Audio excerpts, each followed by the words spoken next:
Lorsque nous parlons de ce sujet de sainteté, de péché, d'iniquité, et peut-être que nous commençons à ressentir quelque chose à ce propos, au sujet de nous-mêmes, il est tout simplement possible que d'une manière erronée, nous recourions à certaines paroles des Écritures, d'appeler faussement à notre rescousse. Romains 8, verset 1.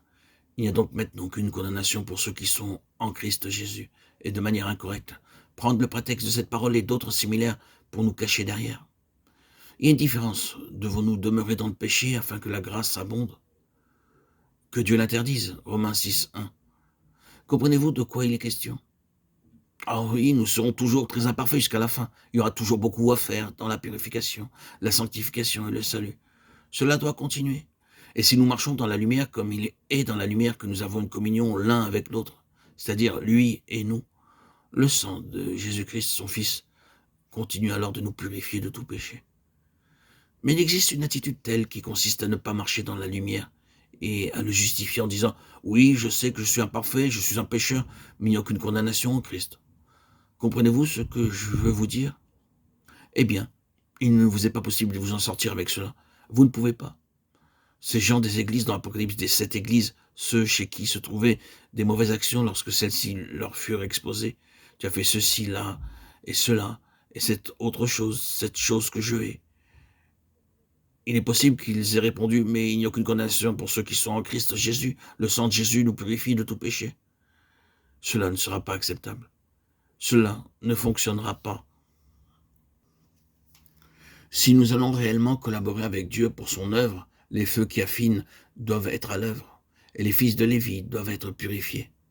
Nous devons être un peuple purifié. Nous devons marcher en sainteté. Nous devons, avec toute la valeur du précieux sang qui purifie, et le Saint-Esprit qui sanctifie, marcher dans la lumière et correspondre au Seigneur en vue d'une collaboration. C'est la conséquence, c'est le service. Ici, comme vous le constatez, c'est le service qui prend la place prééminente. Israël a été appelé hors d'Égypte pour servir l'Éternel. Laisse aller mon fils afin qu'il me serve. Exode 4, 23. Le service est toute la pensée de Dieu dans l'état de fils. C'est concret. Il s'agit d'accomplir son œuvre, de le servir. Et cela au milieu des nations. Israël est appelé hors d'Égypte pour servir l'Éternel sur la base de l'état de fils. Lorsque toute la nation a montré sa faiblesse et sa souillure, son cœur partagé une moitié vers la terre promise, et il devint clair qu'en très grande partie c'était pour son seul profit, et l'autre moitié en arrière, en Égypte, et cela pour ses seuls avantages et conforts, et que tout cela fut mis en lumière. Les Lévites ont été pris comme le peuple au cœur entier. Ce fut le test, voyez-vous. Moïse dit que chacun de vous prenne son épée, que chacun de vous saigne son épée au côté, traverser au-dedans, au-dehors, et que chacun de vous tue son propre frère, sa propre famille et ses propres amis.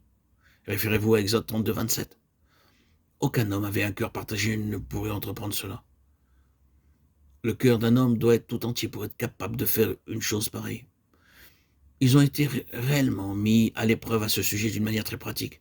Et ils ont affronté la situation, ils sont allés jusqu'au bout. Par conséquent, étant au centre même de la nation, ils symbolisent le principe du cœur sans partage, le cœur qui est tout entier pour le Seigneur. Cela est crucial pour la collaboration avec le Seigneur. Cela est indispensable pour cette chose que le Seigneur appelle son service, non pas ce que l'homme nomme le service de Dieu, l'œuvre de Dieu, mais ce que Dieu appelle son service.